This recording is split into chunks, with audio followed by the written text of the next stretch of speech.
and welcome along to the VMTV Rugby Pod as we review that incredible fixture yesterday in Durban. Alan Quinlan and Matt Williams alongside me. Lads, where do we start? Alan, we'll start with you. Ciaran Frawley, the hero, not one but two drop goals, last kick of the game. What a moment for him, but what a moment in Irish rugby as well, Alan. Yeah, it's an incredible win, really, when you think of pre-tour. We all spoke about the pressure, the quality of the South African team, and it been an incredibly long season for Ireland. Could they pick themselves up and get something in South Africa? They did it. It's amazing. I thought that their best chance, obviously, of winning a test match was in the second test. Some similarities to what happened in New Zealand 2 years ago, where Ireland, made mistakes. There was stuff within that game that you could see was fixable, and that they were frustrated with probably some refereeing calls and stuff like that at the breakdown against New Zealand.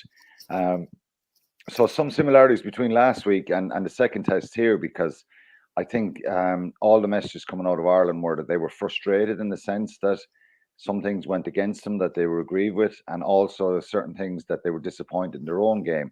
Now, you can't fix every problem. Matt will know that as a coach, but there's times where you feel we're better than that, and that's what we heard of Andy Farrell all week. So I really thought that they would. I was still very nervous because I'm not going to sit here and say, "Oh God, I told you this was going to happen." I did say a few weeks ago that I thought we'd have great chance in the second test, and maybe it was 1-1 in the series. But the energy that they found, the aggression, the intensity was at a different level. It reminded me of that tour 2 years ago, the second test and the third test against the All Blacks. The way Ireland cleaned out breakdowns, the urgency to make tackles, the physicality. And Sia Khaleesi speaks about it after the game. Ireland, he was quoted as saying Ireland dominated South Africa physically. So the South African captain is saying that. And you saw the amount of South African players were down on their haunches. A couple of unfortunate blood injuries. That people are kind of latching on to that, saying Ireland were brutal. They were accidental things that happened in that first half, but Ireland's tempo right from the word go. Kelleher makes a great hit on Quagga Smith. Caelan Doris is with him. So in an incredibly long season, they found energy, tempo, aggression, and it helped them massively. Now, obviously we'll go into the game more. There was a big swing after half time, and the momentum completely changed. I think South Africa, it's just a shame there's not a third test, isn't it? It'd be really intriguing if we could go again next week. But it was incredible intensity to the game, and Ireland found this energy, and in the end, Frawley is the hero. It's just hard to believe it, that I think the penalty they get before his first drop goal, I'm thinking, put that over the bar. They go into the corner, they end up losing the ball, turning it over, and you think opportunity gone. They get it back. Cian Healy's held up over the line. They do a dropout, and then Frawley goes again, and he gets that drop goal and brings it back to within 2 points. And then the stuff at the end is just phenomenal. But look, again, I think what has been really answered here, aside from mistakes, and Ireland made a lot of mistakes yesterday. They had 18 turnovers lost as well in the game, and that was the nature of the competitiveness of both sides. But the resilience and the character here was phenomenal. A lot of teams, again, would have wilted, particularly when South Africa went 5 points up. A lot of teams would have just dropped their heads, and things were going wrong. Finlay Bealham had that unfortunate knock-on, crucial moment. The ball shouts out of a ruck another time when Osborne wins it. There was kind of a few frustrating ones there, but they never gave up. And, look, they get rewarded at the end. And Frawley is the hero. I'm delighted for him personally. He had a moment in the Champions Cup final that he'll want to forget, in a sense that he's that much away from being a hero for Leinster for the rest of his life. The ball goes wide. They lose the match. I won't say he'll ever forget it, but he'll want to forget that moment. But I'll tell you, he'll never forget yesterday. What a moment. 2 incredible drop goals. And, Andy Farrell, wow, he can take the plaudits here, and his coaching team to get that Ireland team up this week was phenomenal. Certainly was. Matt, Andy Farrell said yesterday the first half was as good as it gets. The physicality levels, Quinny touched on it right from the off with that Keller hit on Smith. Have you seen Ireland defend like that or put their body on the line as much in that first 40 minutes over the last 4 or 5 years when Ireland have been playing well? Or was that up a notch again? It's hard to compare from the past, but obviously when you win a 3-test series in New Zealand, you've got to defend well and you've got to be physical. But like that defensive effort to keep South Africa to 0 tries, it was a brilliant effort. Stewie, there's an old saying, champions get up when they can't. There was 101 reasons before the game, during the game, for Ireland to lose that game. And we can pick it apart with moments here and there, but ultimately that comes down to character. I thought South Africa would win the game because Ireland were tired. But I said, like, these guys have proved us wrong in the past. And again, like how wonderful it is to be proven wrong by such a courageous bunch of players who did something phenomenal. Like at the end of a 13-month season, to lose the first test, to be without, have all the heartbreak at the provinces they've had, the heartbreak of the World Cup, to be beaten in Twickenham, to be beaten to lose semi-finals of the URC, to lose the Leinster, to lose the final of the Champions Cup, to lose the first test at altitude, and then to come and find a way, find a way. Well, somehow, let's find a way. And they did it. I mean, that to me is, again, why we can talk about the individuals involved, and no doubt the drop goals were extraordinary. But there were so many other things in that game that were just, we will not yield. We will not quit. We will not say the world champions are better than us. We will fight. And I thought it was absolutely inspiring watching. I mean, I'm watching the game after I knew the result, because it happens at 1 o'clock, and I'm in Sydney. It happens at 1 o'clock in the morning. So I'm watching the game after I knew that they'd won. And at times I'm going, how do they win this? How do they win this? And I see the Frawley's first drop goal. I think, has he kicked 2? Wow, has he kicked 2? And I'm, as he's having the shot at the first drop goal, I'm going, don't take it. Don't do it, mate. Don't do it. Like, the fact they backed themselves, the fact all the errors, there was some poor refereeing decisions, some good refereeing decisions. Penalty count was against them. I thought their discipline was poor.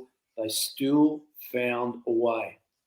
And that comes down, as Quinny said, coaching staff take a bow, leadership within the team take a bow, but every player doing their bit. The fact that the coaching staff had faith in the replacement bench to bring them on when they did. They wasn't saying, oh, well, we're not so sure, we've got a couple of replacements here, haven't played a lot of test rugby. They still had faith in their players, and their players delivered when that faith was given by the coaches. I just thought it was one of those days where the game of rugby stands up and you just go, wow, how good was that? And it was, the South Africans played their part. They were phenomenal too. The crowd was phenomenal, the cheering, the whole atmosphere of the ground was an extraordinary day. And for Ireland to overcome that, as they did in the final seconds, was the stuff of a movie. If you did that script on a movie, I go, come on, get real. It was truly superb to watch, and I think it's a really positive thing for that team, because even though they won the Six Nations, which was obviously a great achievement, in many ways the World Cup, the way the draw was and the way everything went against them, it probably wasn't a true reflection of how the quality of the side and their effort and how good they played. So to have that reward in the very last seconds of an exceptionally long season, when everyone said they'd lose, I think that was probably a little bit of justice for the team, but also sets them up for next season. It was wonderful for Irish rugby. Alan, we'll get on to the drop goals later, but the only try of the game came for another trick play, another variation off the goal line restart from Andre Pollard, with Keelan Doris carrying up.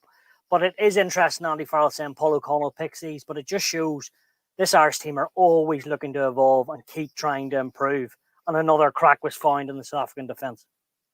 Yeah, I think, look, Ireland are a very structured team in a sense that, if you're Rassie Erasmussen, you've got Curtly Aronsa and Cheslin Colby, and who came on for Billy LaRue was a loss to him because he kind of connects their attack a little bit. But Ngoma Zulu, what a player he is to bring on.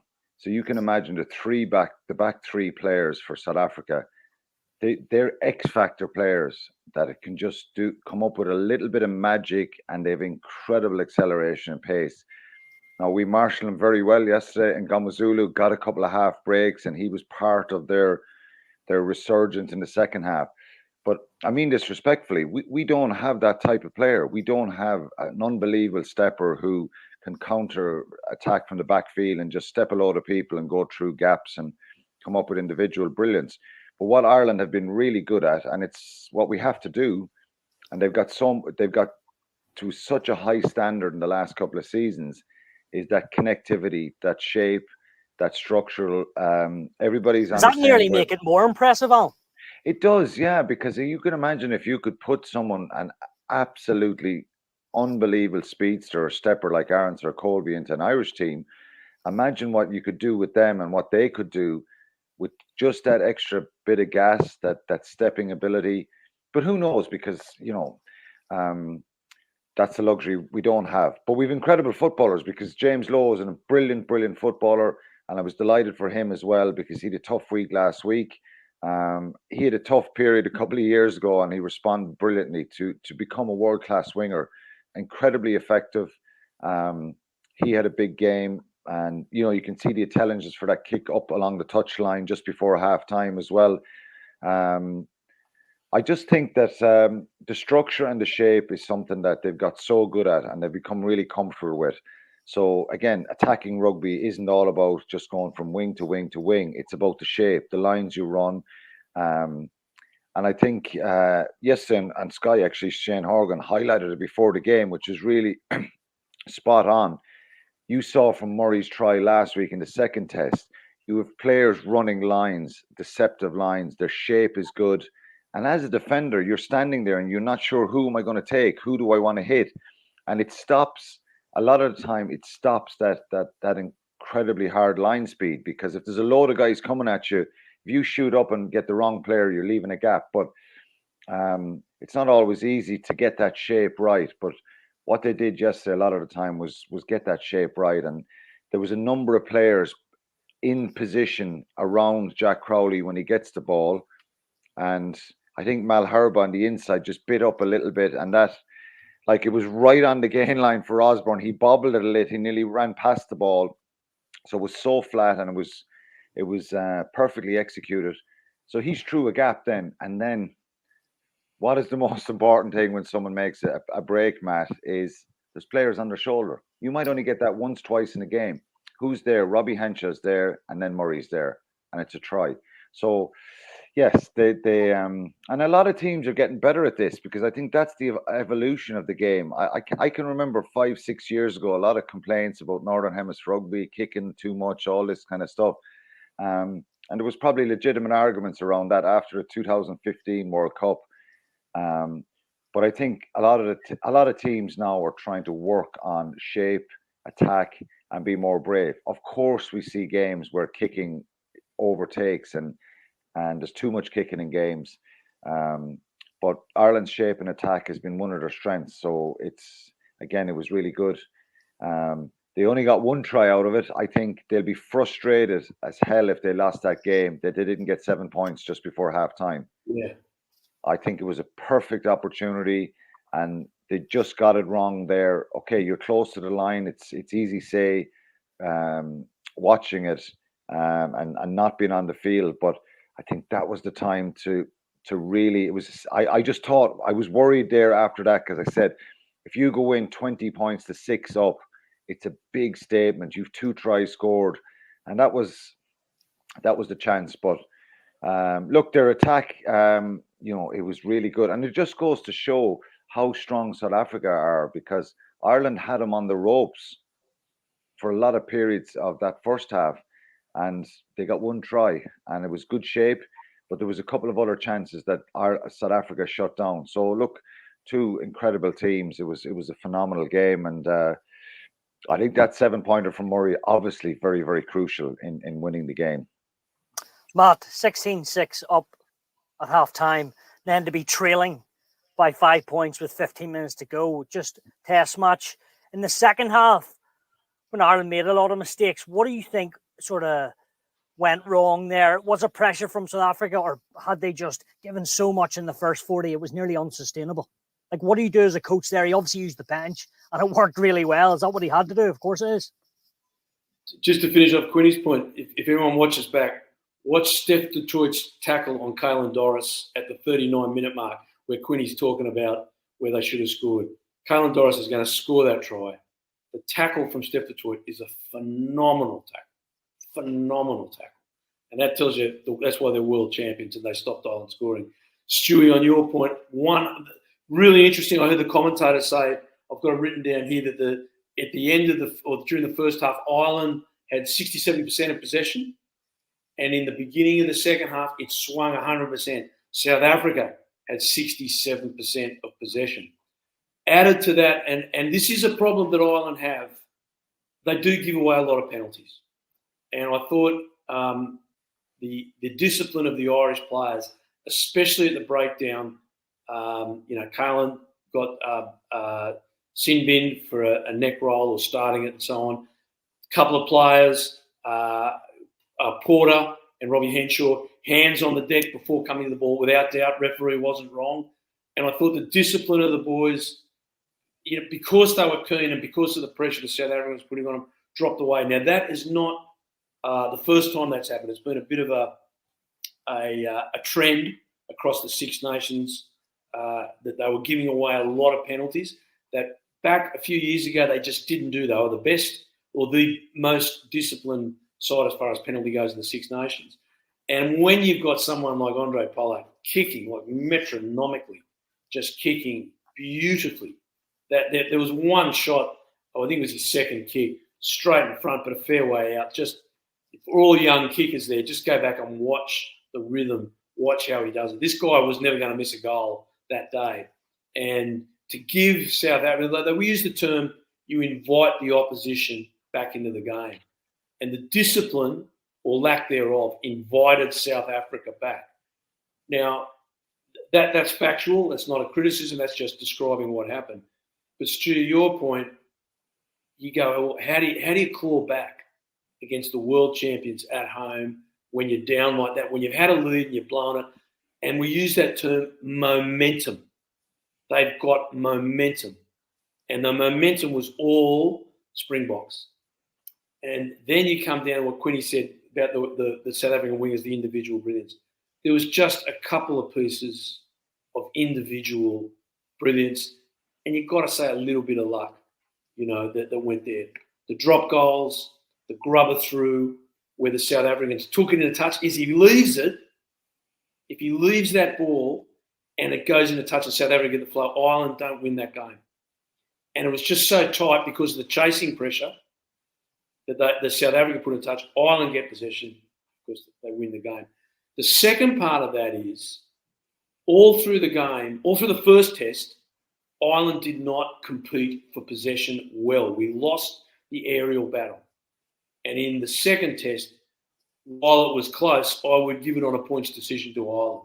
Ireland were functional and winning the aerial battle. Not by a huge margin, but they certainly weren't beaten. Joe Schmidt's old theory is if you can't win the aerial battle against the Africans, you do not win. And I have watched that since I heard that many years ago. I think what Joe Schmidt described is right. And when Ireland won the aerial battle on points, they got in position. They had some brilliant individual brilliance, from Frawley and belief. They never stopped believing. That swings it. The discipline within the team, that's a problem. That is a problem. And Andrew Porter, for all his heroics and all he does, and I love what he does. He's a bloody wonderful player. He gives away a lot of penalties on just that. He hits the deck with his hands, comes back on the ball. He's got to have the discipline. I've hit the deck on my hands. I'm out. I withdraw. So, Andy Farrell's saying again, don't be desperate, be accurate. And I think at times in that, the first 25 minutes, maybe 30 minutes of the first half, Ireland lost their accuracy and it almost cost them. In the end, it didn't because of some individual brilliance. But going forward, that's something to focus on. Alan, the individual brilliance coming from Ciaran Frawley. Talk to me about him. We could spend hours on this. Came through at Skerries, then got a shot in the centre, then a bit of fullback. And everyone's wanted him over the last year to play 10, from the outside public, not that the coaches are too worried about that, getting a run of games at fly half. Doesn't seem to happen at Leinster, but he never shies away. And as you talked about, missed that drop goal in the Champions Cup final, but back with a serious bang. He'll never forget that. Put himself in the Irish history books, 1 drop goal, then 2, right at the death. But what would you like to see from him going forward and more positional-wise? Where do you see him like? He's a winner, but what jersey? What jersey on what number on the back? Well, look, I think there's been a long debate, particularly the second half of the season, about who Leinster started fly half. And I think some of it is unfair in Ross Byrne. And we won't get into a complete Leinster podcast here about who should be playing out half for Leinster. Never do that, Al. We'd never do that. But look, we've known for a long time that Ciaran Frawley is a very talented footballer. We've seen him move around to multiple positions: centre, fullback, wing, out half. I think with Johnny Sexton retiring, I think it's pretty obvious that you're trying to put together and look at the out half depth chart and who's coming through. Crowley has come through magnificently and really stepped up to the plate. I think you need more depth there, and Frawley is someone that has been spoken about that can do that job, but we haven't seen enough of it. So we haven't seen him play fly half. So again, it's up to Leinster to play more. I'm sure after yesterday, Ciaran Frawley there's actually a little bit of pressure going to be off his shoulders as regards the talking points and people talking about it. I just think he's a very talented player, wonderful footballer.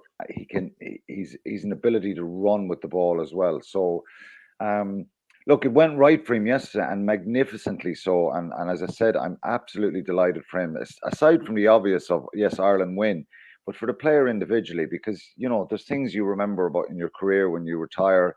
Sometimes you don't remember a lot. There's so many games, but there's certain things stick out. And that moment in the Champions Cup final was one of those ones. Like, not that people would look at him and say, well, this is a moment that you did something wrong. The ball just goes wide and he doesn't get the perfect accuracy in that drop goal, but he'll remember it for a long time. But yesterday was really special. So nobody's really surprised that this guy is capable of doing this, but we need to see more of him at out half. If he's going to be the backup or the starting and push Jack Crowley, who's now number 1, we need to see him play out half more regularly for Leinster, and that's just the reality of it. Again, that's up to Leinster. I'm sure, with Andrew Goodman coming in now as an attack coach and knowing Frawley well, it's you can't tell someone provincially who they should pick where, but I think it's pretty obvious now that he's the backup at the moment and could start putting that pressure on in November, and hopefully we'll see more of him as a 10 now. Matt, it's quite interesting that, because I know you're a fan of Ross Byrne. So where do you see the fly half chart, even at Leinster and Ireland? Do you feel, going back to Frawley, hypothetical sort of question, but if he got 10 games, good enough to push Jack Crowley? I presume from yesterday he is. Yes, Stu. Look, it's a you don't own the jersey. The jersey's stewardship. You pass it on to someone else. And competition is important. I think it's essential for Ireland and look, for Leinster's progress too, that Frawley gets a lot of game time at 10, wearing a 10 jersey. Like Quinny's pointed out, I think sometimes you get these talented players in the backs I'm talking about here that can play multiple positions and they end up not specialising in any because they're so talented. And I think Frawley's fallen into that category. But I would certainly like to see him. I think he's in front of Harry Byrne, and I think he's in front of all the others. And Ross is a really great player. he's getting older, and the Irish national selectors have said, we've got him in front of him. I think you've got to recognise that, and you've got to place competition there. It doesn't mean you throw Ross Byrne out. I'm not suggesting that at all. But for Leinster, what Leo Cullen is exceptionally good at is rotating his squad. I can't remember the exact numbers. Over 50 players played this year. But Frawley needs several or consecutive starts at 10 to fit into that position. And that pushes pressure on Jack. It was really interesting to see Jack run on the field and give him a hug straight after the sort of bloke he is. We want to win the game. He's a team player. And let me say, what we forget, like Quinny's point on when Ireland made their break and the support coming through, Malcolm Marks makes a great break and Jack Crowley does a match-saving tackle on that break from Marks early on in the second half. I can't remember the exact minute. And Jack smacks him, puts him on the deck, puts his body on the line. So he did brilliantly. But I would definitely want to see Frawley getting multiple starts in a 10 jersey for Leinster. He then becomes the perfect bench player for the national team because he plays so many positions. He's getting himself. You don't want that title, Matt, do you? Or were we chatting Quinny last week? Matt's made it trendy. If he's the best 10, he gets picked. But if he's the second best 10, he's also a good centre, a good winger, and a good fullback. But also, Matt, if I could just say, look at Richie Mwanga at Bowden Barrett for a number of years. Yeah. You could have Frawley could come in and move to another position. So the way the modern game is gone now, I think it's even being a sub, as I said the other day, is kind of trendy now that you're coming on. So it's not the same narrative anymore that you're not getting selected, you're written off. There's so much rotation that happens now in the modern game. And look, I mean this with the utmost respect. We have to see Ross Byrne exposed to starting November tests or Six Nations games to see that, Ciaran Frawley, to see that, he can control a game and he can do the right things. And it might take him a little bit of time. But that's quite interesting now because Frawley's only played 15 tests, right? He'll want the next 5 to 10. Yeah, but look, I think there can be a bit of rotation. Yeah, there can be a bit of rotation, but at least Jack Crowley's playing every week with Munster when he's available and release. Yeah. But look, and I mean this with the utmost respect, it was Ciaran Frawley's day yesterday. We can't forget, and I don't mean to dilute it in any way, but he had a crossfield kick before that went straight into touch. It's a mistake. There was they'll always have a mistake or two, fly halves, because they handle the ball 70, 80 times in a game.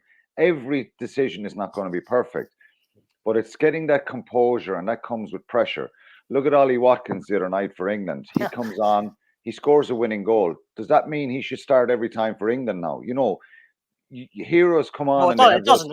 You're right. Yeah, they have these heroic moments. But what it does do for Ireland in the bigger picture here, this is a bigger picture for Ireland, not for Leinster, is Ciaran Frawley now can walk around with his chest held high, he's pushed out, his head held high, and actually be a bit more comfortable and less pressure that he can go on and do a job there. He has the ability. We know he's an excellent footballer. He's very athletic. He's quick, kicking game. All parts of his game, Matt, I think are good. But we just need to see it, and then that's a great thing for Ireland. Then it's funny, it's the final one on that, Alan, just because Ross Byrne got that kick against Australia, and then got a bit of a chance, but didn't maybe quite take it. Yes, a different situation. This is probably a bigger kick, a much bigger drop goal, but still, do you sort of get that comparison there? A little bit, yeah, but you can't write players off, and I maybe it's just me.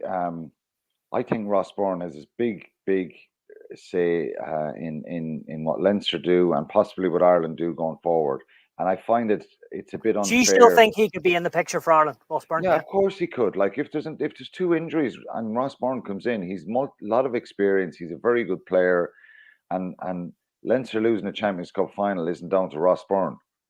Absolutely. Solely, you know what I mean? It's unfair, but it's great to have these arguments and this competition.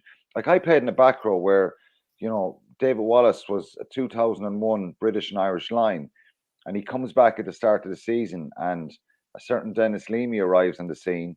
There's Jim Williams, Axel, myself, David Corkery was still around there, and Wally was with the British and Irish lines in the summer, and then he's playing All Ireland League with Gary Owen in September. So it sways very quick. My point here is that I don't like people being written off. I think I'm looking forward to seeing Ross Byrne getting back, showing the grit and determination. Some people have this great ascendancy in their careers, and they get to a high level and they stay there sometimes. And I experienced all those ups and downs. So Ross Byrne's still a very good player. The great news yesterday, without over elaborating, and we're going on too much about a fly half situation, is Ciaran Frawley. That will stand him and Ireland and Leinster in great state. I don't think we can go on too much about the fly halves. I suppose dominant fly halves win championships. You look around the world, if you haven't got a dominant 9 and a dominant 10, you do not win. I was at my old club here in Sydney watching them play yesterday, and standing next to a guy called Stephen James, ex-Wallaby, just said the same thing to me. You don't win without a good 10. My point with Frawley is he just deserves time. I'm not saying Ross is gone. I'm not saying Jack Crowley should be thrown out. Don't let any of that. That's rubbish. That's over exaggeration. Frawley just needs some time in a 10 jersey for Leinster. And now I can tell you, when I sit next to between Shane Horgan, when we were on television, and Rob, they're saying the same thing. They watch him and they say they want to see him in a 10 jersey. We're not making anything past that. He just needs some more time. I think that's going to be good for Leinster, good for Ireland to have competition. I think that's the point I'm trying to get across. Perfect. We'll see how that plays out over the next couple of months. If we look at the other squad depth, Alan, over the 2 tests, Jamie Osborne, how did you feel he fared? Very well at fullback? And also, what did you think of Joe McCarthy in the second test? And an elder statesman, even though he's not too old, James Ryan, also had a good couple of weeks, didn't he? Yeah, I think first of all, Jamie Osborne, outstanding. I'm not surprised. Even from a defensive point of view, yesterday came up with some brilliant tackles. His aerial ability, strength, power, going through the air, winning some brilliant kicks from Grant Williams in that second half, and Pollard, some great up and unders from them, and it got South Africa back into the game. And it wasn't that we lost those aerial battles. Osborne was brilliant in winning them. But when he came down, every time there was an urgency out of South Africa, and they made the tackle, and they gained 30, 40, 50 yards with those kicks. So Ireland went from being on the South African 22 to suddenly being back in their own half sometimes. And the pressure, or even just around between the 10 and the halfway line. So South Africa were able to move Ireland up the field with very good kicking and great accuracy. Osborne was brilliant. Obviously, the break for the try, the ability to keep the ball alive there and hit Henshaw. I thought he's been superb, really superb. He had a top game yesterday, and it's another great tool now for Andy Farrell to put into the toolbox, that he has another player now who can go back in play in that position. Centre, I think, is a position that he's going to excel at. He's really going to, he's such a good footballer, great left boot. Do you see him going back into the centre? I don't know. Robbie Henshaw was outstanding yesterday. Yeah. You know what? It's incredible. You think Aki was so good at the World Cup and brilliant in the Six Nations, and I go back to what we say again. Having Gary Ringrose as a 13, his vision, his communication skills, his ability to attack, defend, and look, you've got to call a spade. Robbie Henshaw and Bundy Aki are inside centres, and they're absolutely outstanding inside centres. 100%. We've missed a trick by allowing Anton Frisch to go to France, because we don't have enough of depth in that 13 channel. James Hume is someone who could come back in the picture, and he was sorely missed by Leinster and Ireland. Gary Ringrose. Yeah. Gary Ringrose, but James Hume is someone who I thought was going to really kind of challenge or to give a bit of depth. He went to New Zealand 2 years ago. Frisch was the next like for like I thought that would come in there. So that's an area that we've lost an international quality player, and Fabien Galtier is taking him back to France. Different kettle of fish, I know, but James Ryan for me yesterday showed the tenacity, the resilience, the ballast that he possesses. He's a really good rugby player, but he's hard, he's physical, and I thought he was outstanding yesterday. He gave away one penalty, and you were talking about the discipline where he kind of overstepped the mark in midfield, trying to get off to make a tackle, a similar one to what Etzebeth did in the first half. Yeah. He could have been sin-binned and probably should have been the one receiving the yellow card, in my opinion, not Caelan Doris. I think they got that wrong. Yep. And technically, the two of them could have been in the bin. But I thought it was James Ryan. And look, it was just out of absolute urgency to get in there and try and get marks out any way you can. The new TMO protocol around croc roll is any sort of weight or twisting of a player. It's first and foremost, it's a penalty, a croc roll. But if you put any sort of weight or twist or possibility of injuring a player, it goes up to a yellow card threshold. Yeah. So that's a new TMO or new protocol and law amendment. And that's absolutely 100% correct, because we've seen a number of players in the last number of years with their careers potentially, and Dan Levy is the most high profile one in Ireland, getting twisted, targeting lower limbs, and it's sickening to see that. So it wasn't out of any sort of trying to injure the player. It's just Doris tried to twist him first, and then James Ryan, he couldn't get him off, because you see someone like Malcolm Marks coming near your ball, you're thinking, if I don't move really quickly here, he locks onto that ball, it's a turnover or a penalty. They were lucky. I thought it was James Ryan who could have been sin-binned, and not out of any nastiness, just to try and get him out of it quickly. They got it wrong, both of them. But James Ryan was outstanding. And one thing that stuck out for me, and again, people may not think it's relevant. I just looked at James Ryan coming out the tunnel, and I just saw something in him. And one of my great captains in the early days of Munster and Ireland, Mick Galway, used to always say to us as a team, body language sets the tone. And people might think, oh, what does a bit of body language do for a team? Somebody else, another player looks at a fella and he has that anger, that look, that poker face on, and it can make that little point of difference in the end. And I just thought James Ryan coming out in that field looked like someone who wanted to prove a point, and he was up for that challenge, and he was outstanding. So, I think I said it the other day, if you're going to beat South Africa here and win a match, and let's be honest, it could have went either way. We could have been talking this morning about an heroic performance. What a great first half. We got tired, fatigued in the second half, and South Africa snuck it by 2, 3, 4, 5 points, whatever. We got a little bit of good fortune in a couple of, obviously, the accuracy in the drop goals. The Quagga Smith penalty after they went 5 points up, I think, off the kickoff, couple of phases, and he goes in over the breakdown, if you remember that one. And it was a very quick penalty to give away after they went 5 up. Crowley kicks that.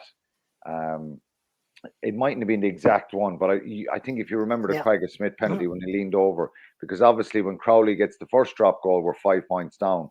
That was a little bit of fortune there, but right across the board, there was 8, 9s, and a 10 for Frawley here, I would say. Yeah. If you're marking these players out of 10. Ronan Keller, for me, as well, as someone I was delighted to see, because he's kind of lived in the shadows a little bit of Dan Sheehan, hasn't he, for the last 2 years? Yeah, he has, to be fair. Sheehan has been incredible. And balled it out with Herring, Yeah, and he's had some injuries, and I just thought Keller, not the first hit, the carries, the tackles throughout the game. Josh van der Fleer, the tackles, Byrne was involved in everything. And let's just call a spade a spade. Caelan Doris was absolutely outstanding in both games. He's an incredible player. And I think, so what we got from this is right across the board. You could name them all. Conor Murray, wow. Yeah. People, again, that's why I don't like writing off players. Yeah. Sometimes you can say in that moment, they don't deserve to start. And let's see the reaction. Can they fight back? I played some of my best rugby when I was 34, 35. I think, anyway, that's what I'm told. And the evidence is there. So sometimes we write people off. And right across the board, there was some brilliant performances. And what it does do is it gives us now a platform again to try and figure out, and again, it'll be interesting to see what you think about this, Matt. How do we integrate more guys in and get better depth? I think we need a stronger bench. We need to see some new players coming through. We need to see some options. And I think Andy Farrell, he did that the last time, and I think we'll see that again. So Joe McCarthy is someone who's 15 caps now, is it? 11 caps, 12 caps after yesterday. He's now comfortable at this level, and I think a real potential Lions player for next season. I think Absolutely. he'll be certainly in the mix. Matt, just to finish it all up, because we only have 10 minutes, just a word on Andy Farrell, who controls it all. Not only how good he's been, but, this week it came out on Wednesday that he had a few home truths in the meeting. He always seems to get the balance with the players right and what he's going to say in the lead up to a match. What makes him so good, Matt? And, he always seems to deliver in the big moments on whatever he says to the players, and then they go out. And he was scathing after last week from all accounts. Well, it's very interesting, Stu, because I did feel last week, and I did say it on our pod, I thought it was the worst performance from that team in a number of years, the first test. And it doesn't mean they're a million miles away, obviously they weren't. But they it's the little things that they usually do well, they did poorly. We've said it a lot. Just e.g. example, contesting for the ball in the air. At Farrell, if we wind back a little bit, Andy Farrell's biggest thing to me is his ability to learn as a coach. And if you go in as a coach, you say, I've got all the answers, I already know it all, you're a failure. You will fail. The game will bite you. You've got to go in and say, I'm a student of the game, I'm still learning. And Farrell has that ability. Look how the Irish team has changed the way they play over Farrell's tenure. Look how successful they've been and how resilient they've been. They lost the first test in New Zealand, came back, won the series. Lost the first test in South Africa, came back. They have been incredibly resilient under Farrell. And I think his biggest strength is he is an excellent selector. You look at that team now. We go back to Quinny's point, which I completely agree with about James Ryan. His selection of Ryan to start, who hasn't started a big test for a while, he's been on the bench. He's had a lot of injuries. We know that since the World Cup.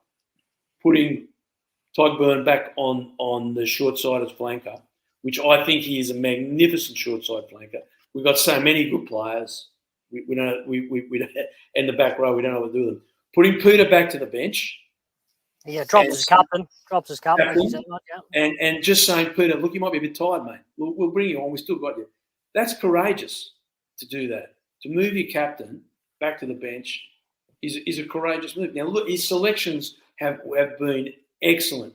He's used to the substitution, the way he used his bench. With guys that we might have said, well, look, there's a few questions there. He believed in them, and he believed in his staff, and he believed in his own understanding of his players. And his players love him. Like, when have we heard an Irish player that finishes their career or has come out and bag any of the coaches? They don't. They come and say, Peter Marty's son, it's the most fun I've ever had as a player has been with Andy Farrell. Johnny Sexton, who's a pretty hard marker, saying how much he loved it. Farrell's got that balance right, and he's going to be the Lions coach and a good Lions coach because he just keeps saying, I've got to learn every day. And you know who he learns off? His staff and his players. And I think for all young coaches out there, Farrell's a great example. He is evolving. He's evolving. And if I twist it back a little bit, I don't want to criticise South Africa because they're a magnificent team. We didn't see the attacking flair from South Africa that we saw in the first test. Now, maybe it was Ireland's defence. We said Ireland's defence was great.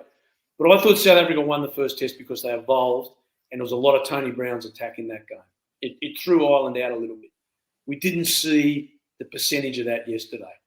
And if you don't evolve, Charles Darwin was never the strongest that survived.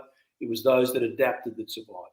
And the adaptation of that Irish team yesterday, minus a lot of good players, minus Mac Hansen, Jamison Gibson Park, Hugo wasn't there.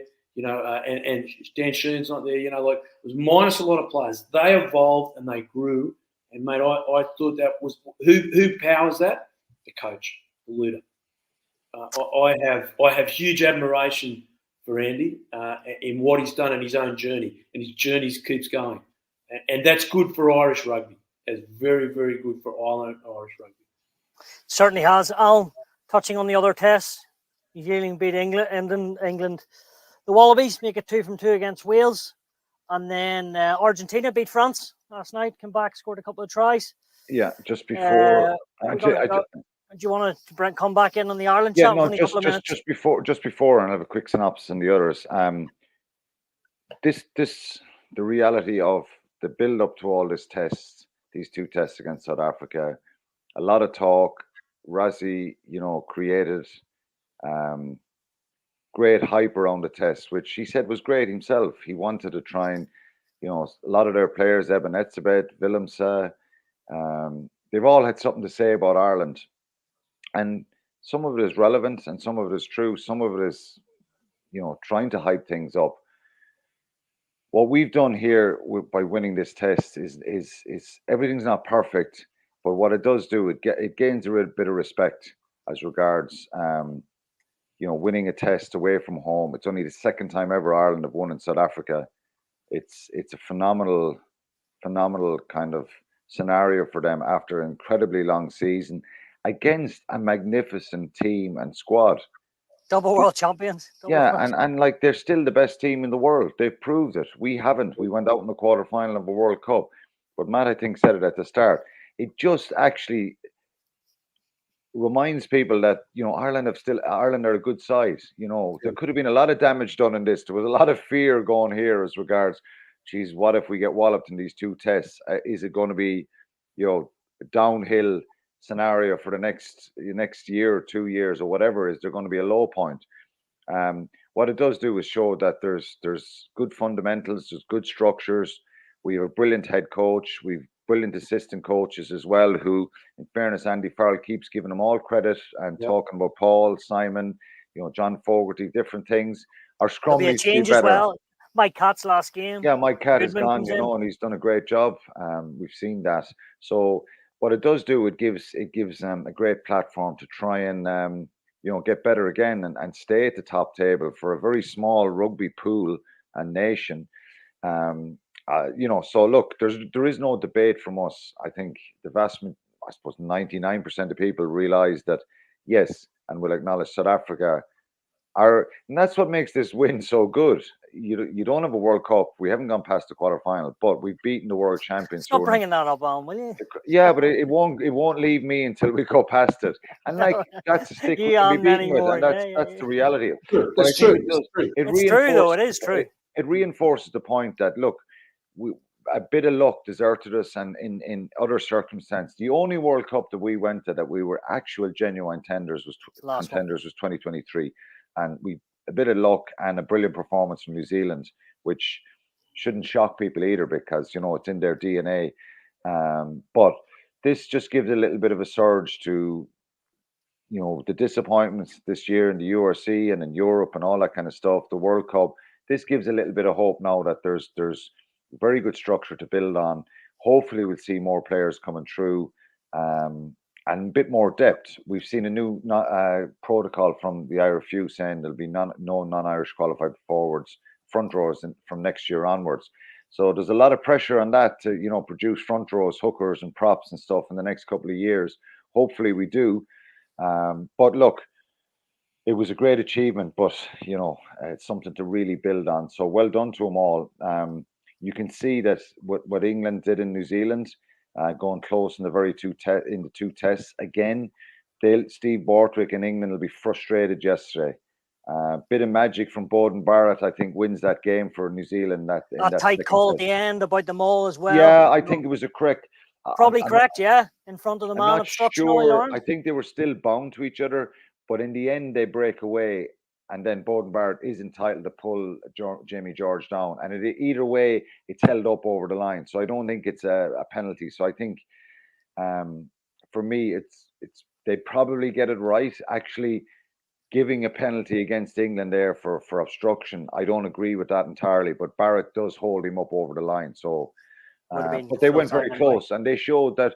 Look, they're on the up, England as well. I think they found some really good young players. Cunningham South in the back row. What an outstanding player. Sure, he was playing the 20s last year, wasn't it? He was, yeah.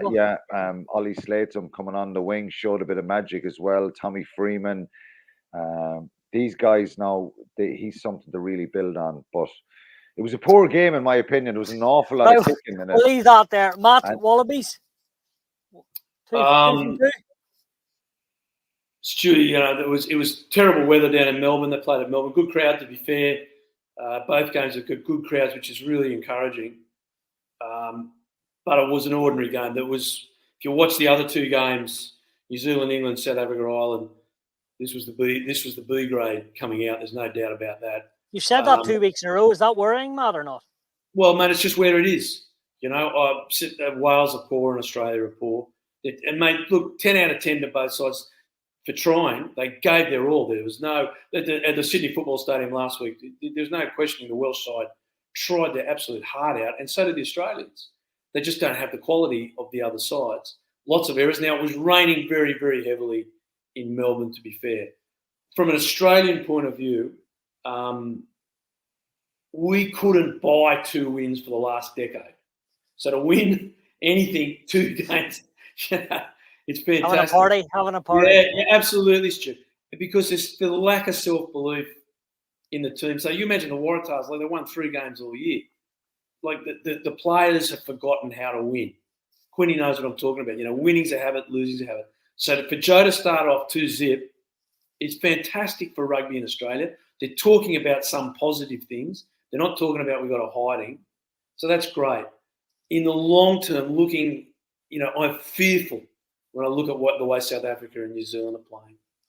When the Wallabies playing, I am fearful because I really want to be wrong because we need Australian rugby. We need the Wallabies to play well. They're the things we put our hopes on, and the country gets behind the Wallabies. They don't get behind rugby; they get behind the Wallabies. You have AFL and Rugby League, which are very much just Australian-centric games. They don't look internationally. The Wallabies, everyone that's your winter code. That's our national team. And I'm fearful they'll get 50 put on them against the Africans and New Zealand. So look, it is what it is, but it was certainly, and it was B grade, but from Australian point of view, they had 2 good wins. From the Welsh point of view, they were really competitive. They tried their heart out. Effort's not the issue with both these sides. Quality is, and they're lacking quality, which is hard for both the coaches, Stu. Hard for both coaches. Hopefully with more time, Joe Schmidt will sort that out. And Gatland also as well. He'll need to change things around. That's a lot of losses in a row for Wales. And Alan, what about quickly Felipe Contaponi first win for the Italians against France? Yeah, it doesn't surprise Sorry, Argentina me. Against France. Yeah, for Argentina, and they showed a lot of dominance up front, I think. And look, for France to go there last week and win a test with a second stroke, third string team, a lot of guys who are not even starting for their clubs, they got capped. France are there's so much depth in the players they have, but it was really important. I think Felipe Contaponi was very frustrated and angry with his side's performance last week. He had a lot of experienced players, so they exerted a bit of aggressive power and dominance in the end and got the results. And given everything that's gone on in the French camp, which we won't get into, it's been a bad week for them. A bad week and difficult. Horrific. And for the players involved and everybody involved. Life changing. Yeah. The stuff that's gone on there that's not part of our remit to talk about from all sides. But Argentina were impressive, and I think one thing you get with Argentina is fight, determination, aggression, and I think you'd be really pleased Felipe Contaponi to get a result there and atone for last week. Matt and Alan, it's been an absolute pleasure. Great result yesterday, 1-1 in the series. Thanks everyone for listening, and we'll be back for more internationals in the autumn. Thanks. Cheers, Stuart. Alan.